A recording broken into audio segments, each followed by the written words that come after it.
Santa Ana winds, and we've been talking about it. The National Weather Service, of course, they issued a red flag warning, but within that warning, there is that PDS, the particularly dangerous situation. I know we've seen that a couple of times before. So let's go over and let's talk about the wind. So here we do have a high wind warning that will go into effect beginning tomorrow. You see the areas in that mustard color. This is much of Ventura County, the western portion of LA County, the San Gabriel Mountains, the Inland Empire, including San Bernardino down to Riverside. So we can expect sustained winds around 25 to 40 miles an hour, gusts 50, 60 miles an hour. Could be a little bit higher in some isolated locations, but strong enough that it could bring down trees and power lines. That's going to be a possibility as we head into tomorrow with these strong gusts that we're forecasting. So let's take a closer look again. We're talking about the red flag warning, that PDS, mainly for Ventura County and portions of LA County. So we start up the wind gust futurecast beginning tomorrow morning. For the rest of this evening, we're looking pretty light, but we have the wind shift as we head into tomorrow morning. Winds coming in from the northeast and easterly direction. So just around 7 in the morning, we're looking at wind gusts around 30 miles an hour at times around Simi Valley. You see it right there.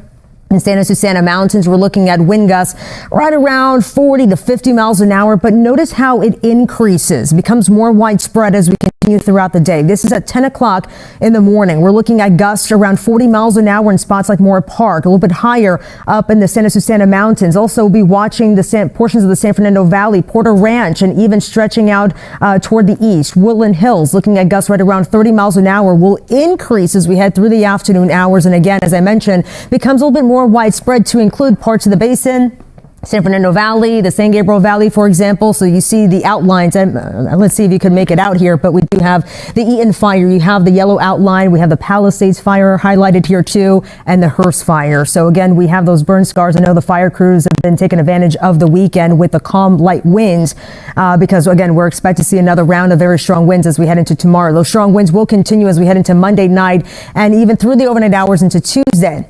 And start to pick up some of the pinks. For example, those are wind gusts around 50 miles an hour, 50 to 60 mile per hour range. Even some areas getting close to 70 miles an hour around this corridor. Another area that we're watching is the San Gabriel Valley, the San Fernando Valley. So this is 7 in the morning. The winds not looking pretty calm, but as we head through the late morning hours, afternoon, we start to see it pick up a little bit. You see it there in Burbank, getting close to 40 miles an hour. It will continue to increase as we continue throughout the day. You see gusts getting close to 40 miles an hour in places like Burbank and Altadena. Again, this is where we have that PDS that remains in place for you. And then eventually, as we head into late Monday going to Tuesday, those winds start to relax some across those areas and mainly confined to the area mountains. But humidity has been up.